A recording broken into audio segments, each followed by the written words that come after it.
Hey everybody, this is Cheryl, All Things Cheryl, and basically I'm here to do a video on the new rules and regulations that YouTube has basically put out over the weekend.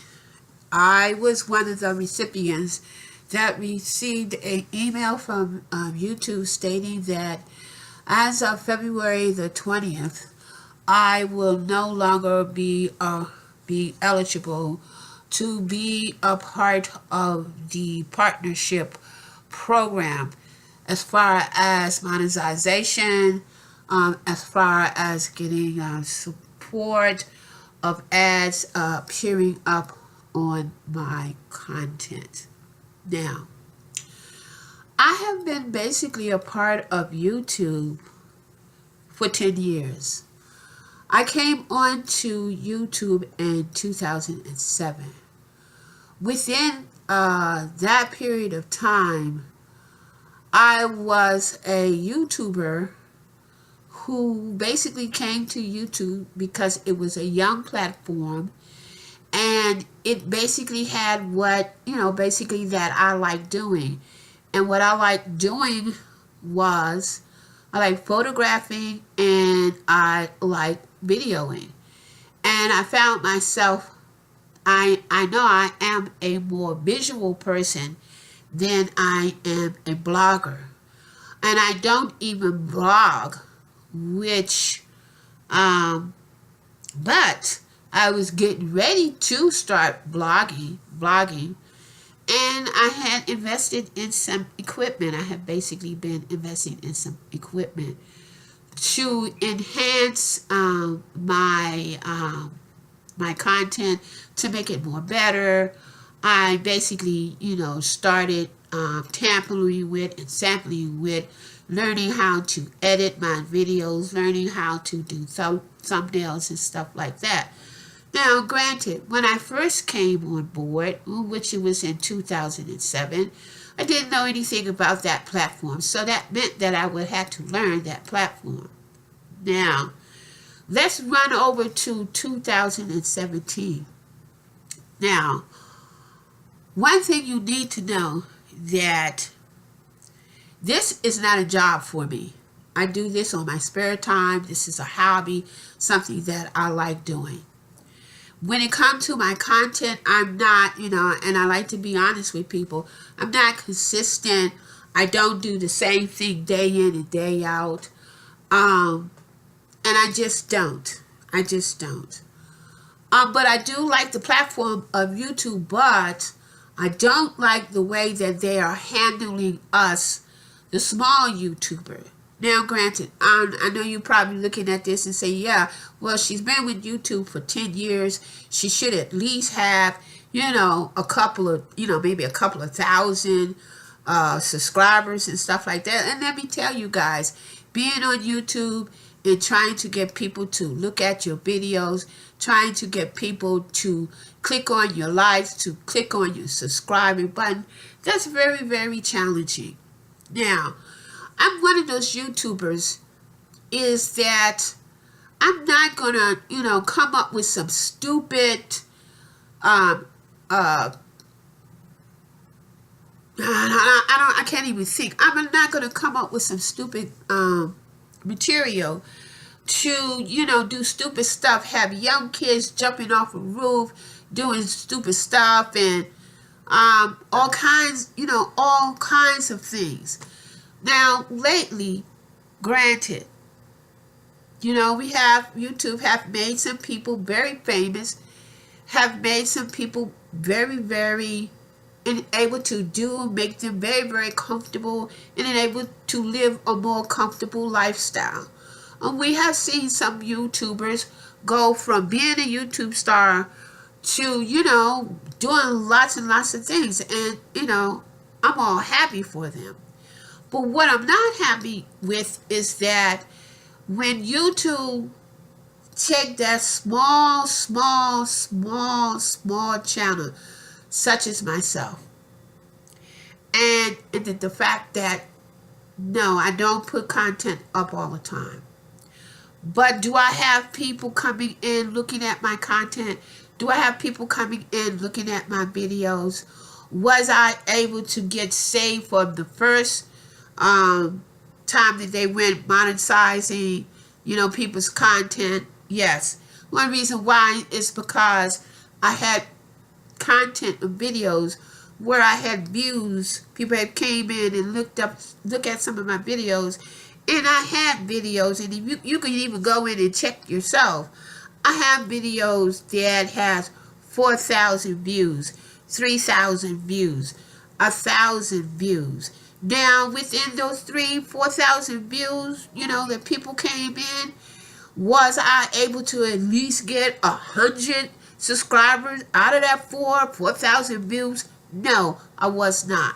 Wasn't able. Did I do, the basic things that, YouTube wanted you to do? And some of that was put up thumbnails. I didn't know anything about thumbnails, so I went and I learned how to do thumbnails. I didn't know anything about editing. I put in the editing program, learn how to do the editing. I know how to do editing. I think I do very well with editing if I take my time to it. Did I basically started grappling and asking people, would you click? Would you do a thumb up? Would you hit that notification button? I did all the necessary stuff, but then after a while, I just basically stopped. I mean, honestly, I just basically stopped because I felt myself like I was like, not begging, but I felt that, if you like something, you put a thumbs up, you say that you like it. If my content is that good enough where you want to be a subscriber, okay, do a subscriber. But I guess I say all of this is to say that I am a small YouTuber. I've been with YouTube for 10 years. And within that 10 years, yes, I was able to learn some things along the way, do some things along the way. Yes, I learned a lot from YouTube. And I still like YouTube. Don't get me wrong. I love YouTube. But I just don't like the way that they are handling, they are handling the people that was with them from day one. Granted, some of us who are small, we may not have 10,000, a million views, a million subscribers or anything, but we hung in there with, YouTube.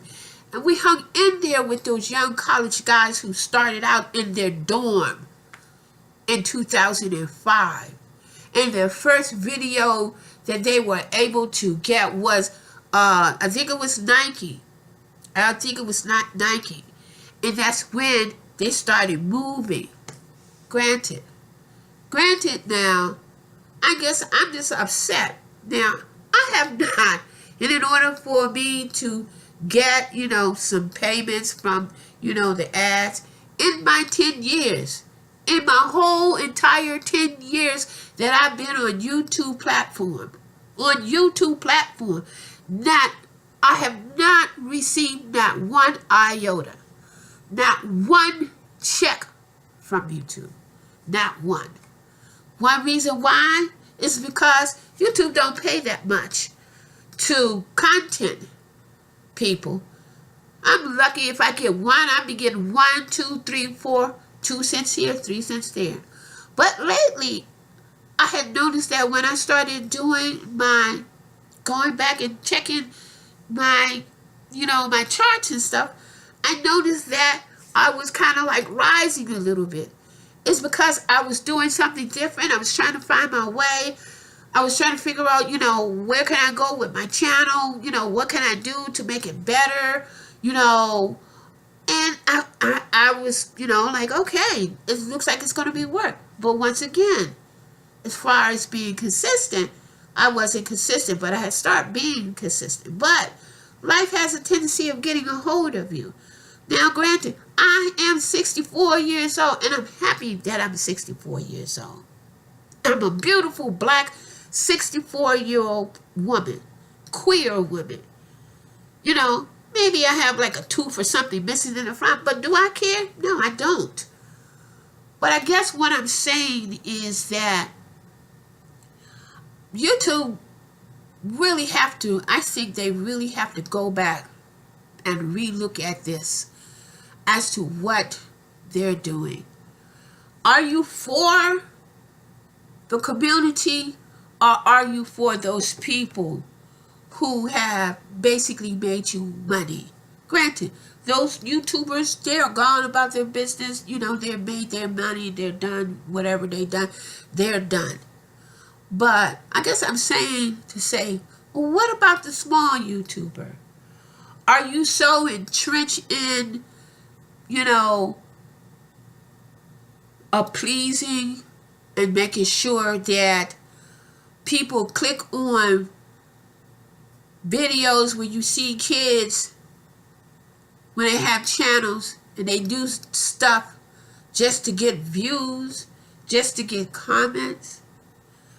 Now, my analytics, the age that I am, my analytics and the audience that I appeal to those between the ages of 40 and in my bracket range.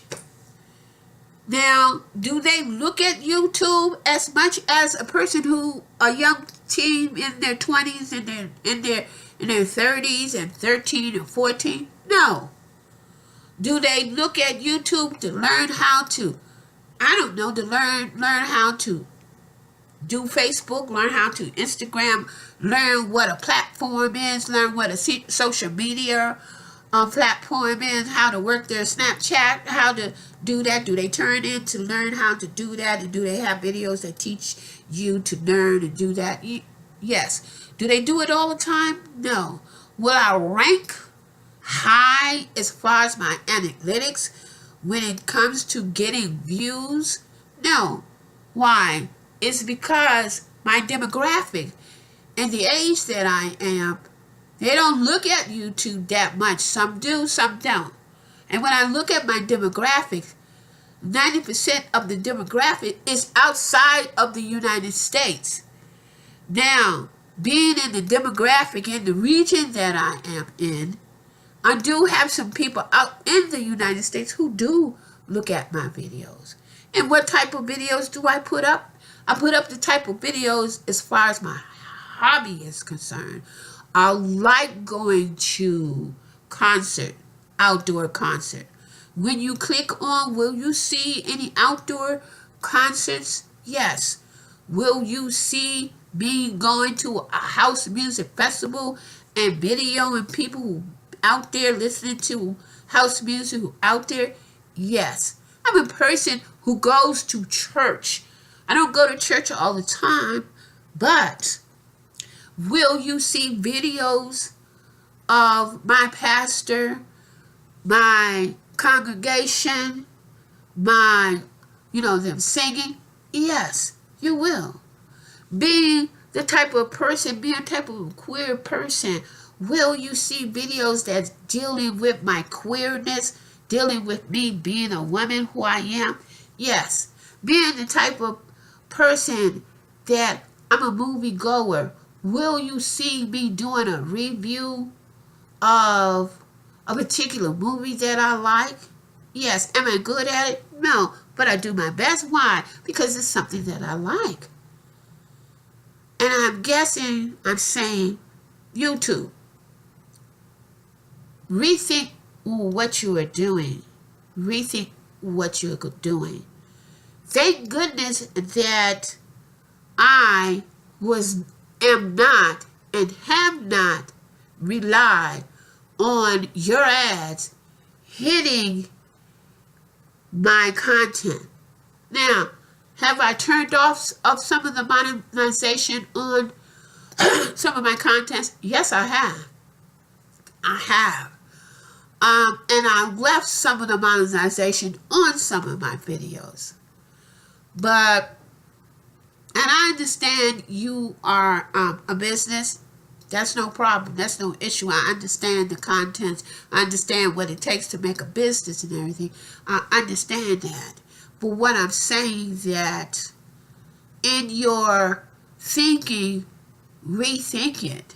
Because really, whether you realize it or not, A lot of people, especially in my age bracket, and especially those who have disability, they come on the platform is because that's their way of communicating with the world. And it happens that people click in.